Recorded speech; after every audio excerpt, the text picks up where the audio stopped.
2025 하늘이 묵상과 기도. 오늘은 3월 25일 화요일입니다. 이 시간 먼저 금주의 암송 구절 함께 외우고 시작하겠습니다. 그러면 어떻게 할까? 내가 영으로 기도하고 또 마음으로 기도하며 내가 영으로 찬송하고 또 마음으로 찬송하리라. 고린도전서 14장 15절 말씀. 그리고 오늘 함께 묵상할 말씀은 고린도전서 14장 3절과 4절 말씀입니다. 이 시간 저와 함께 말씀을 천천히 정독해 보겠습니다.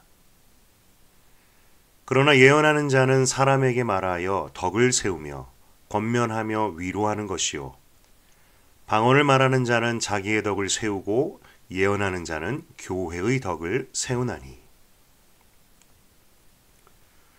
사도 바울은 예언과 방언을 비교하며 그 영적인 의미를 말하고 있습니다. 예언과 방언은 모두 영적인 은사이지요. 둘 다 하나님으로부터 오는 신령한 은사입니다. 그런데 바울은 성도들에게 특히 예언을 사모하고 근사를 받아서 사용하기를 권면하고 있습니다. 예언, 이것은 우리들에게 많이 생소한 말입니다. 아무나 할 수 없는 특별한 은사로 여겨집니다. 주변에 방언으로 기도하는 사람은 종종 있어도 예언의 은사를 행하는 사람은 드뭅니다. 그런데도 바울은 말씀을 읽는 우리들에게 예언을 하려고 노력하라고 합니다. 좀 부담스럽습니다. 신약 성경에서 예언이라는 단어는 두 가지 의미로 사용된다고 합니다. 첫 번째는 영적인 은사로서 성령님의 감동으로 하나님의 특별한 계시를 말하는 것입니다. 그런데 두 번째는 하나님의 진리의 말씀을 우리가 선포하는 것도 예언의 범주에 포함됩니다. 첫 번째 예언의 범주는 평범한 대부분의 성도들에게는 부담스럽고 거리가 멀게 느껴질 것입니다. 그러나 두 번째는 다릅니다. 우리는 자신의 평범한 일상 속에서 하나님의 진리의 말씀을 선포할 수 있습니다. 이 두 가지 예언의 범주, 큰 차이가 있어 보이지만 그 원칙과 결과는 같습니다. 둘 다 성령의 감동과 인도하심이 있어야만 하는 것이고, 또한 둘 다 그 결과로 덕을 세우고 권면하고 위로하여 교회의 덕을 세우게 된다고 합니다. 바울은 여기 고린도전서 14장에서 어떤 범주의 예언을 말하고 있는 걸까요? 앞에서 신령한 은사 이야기를 했던 것을 보면 은사로서의 예언을 말한 것도 같습니다. 그러나 원칙적으로 그리고 결론적으로 보면 똑같습니다. 우리도 일상 속에서 하나님의 진리를, 진리의 말씀을 선포함으로 이웃과 가정, 교회의 덕을 세울 수 있습니다. 우리도 할 수 있습니다. 이 시간 개인적으로 묵상하는 시간을 가져보십시오. 오늘 본문 말씀은 당신의 삶에 어떤 의미가 있습니까? 이 말씀을 어떻게 당신의 삶에 적용할 수 있을까요?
말씀을 처음 읽을 때는 이 말씀이 저와 거리가 멀게 느껴졌습니다.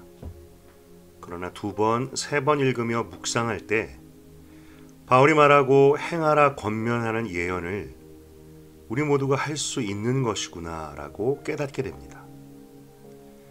같은 맥락에서 고 유진 피터슨 목사님의 메시지 성경은 이 구절을 이렇게 표현합니다.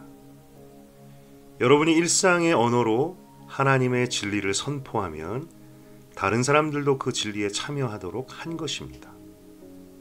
우리도 할 수 있습니다. 그렇다면 이제 예언의 결과에 주목해 봅니다. 우리가 하나님의 진리를 각자의 일상 속에서 말하고 나누고 선포하게 되면 그것을 듣는 사람이 자라고 세워집니다. 격려와 위로를 받습니다. 당연하지요. 하나님의 말씀에는 힘이 있기 때문에. 그리고 그것이 결국은 교회를 세우게 된다고 합니다. 얼마나 놀랍습니까? 하나님의 말씀의 능력이 나의 입을 통해 나의 말을 통해서 내가 속한 공동체와 내가 만나는 사람들을 세운다는 것이. 말씀을 묵상하고 보니 정말 제 입의 말을 바꿔야 되겠다라는 생각이 듭니다. 먼저는 제 입에 허탄한 말, 불신의 말, 세속적인 말들을 제해야겠습니다. 그리고 비방, 깎아내리는 말, 은근히 돌려서 까는 말들도 제해야 되겠습니다. 대신 그 속에 진리의 말, 축복의 말, 선포의 말을 두어야 되겠습니다. 우리는 보통 그런 말 하기를 어색해하지요. 부끄러워하지요. 하지만 그럴 것이 아닙니다. 그 말들이 내 입에서 나오는 하나님을 닮은 말, 하나님의 마음을 담은 말들이 나의 가정을, 내 가족들 한 사람 한 사람을 세울 것입니다. 그리고 교회를 세우고 심지어 교회 밖에서 만나는 사람들까지도 변화시킬 것입니다. 정말 제 입의 말을 바꾸기를 원합니다. 여러분은 어떠신가요? 지금 자신의 입술을 어떤 말로 채우고 있습니까? 그리고 그 입술을 이제 어떤 말로 채우기를 원하십니까? 당신의 기도는 무엇입니까? 이 시간 기도하는 시간을 가져보십시오. 일상 속의 나의 언어가 바뀌게 하소서. 허탄한 말, 불신의 말을 버리고 믿음의 말, 축복의 말, 하나님의 마음을 담은 말을 내게 하소서. 내 입에서 나오는 하나님의 진리가 내가 속한 공동체를 세우고 변화시키게 하소서. 함께 기도하겠습니다.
이 시간 한 번 더 기도할 때 오늘은 믿지 않는 이웃을 위하여 중보 기도하겠습니다.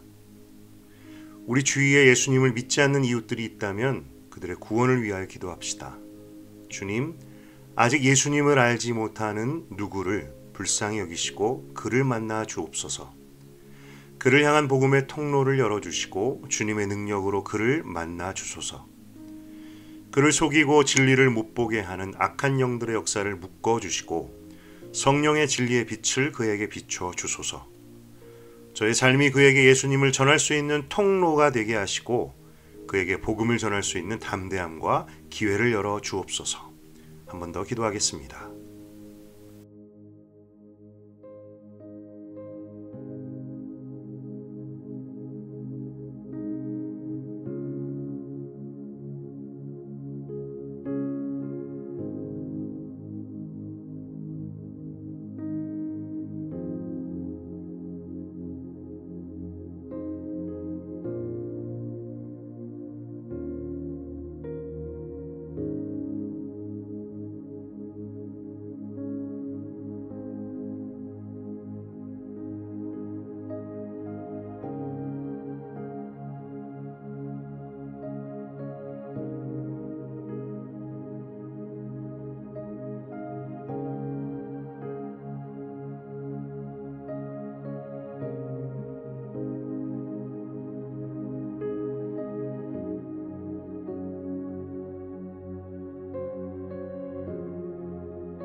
하나님 아버지, 오늘 말씀을 통하여 우리 삶에 역사하는 하나님의 신령한 은사는 결코 우리와 먼 것이 아니라는 것을 배우게 하시니 감사합니다.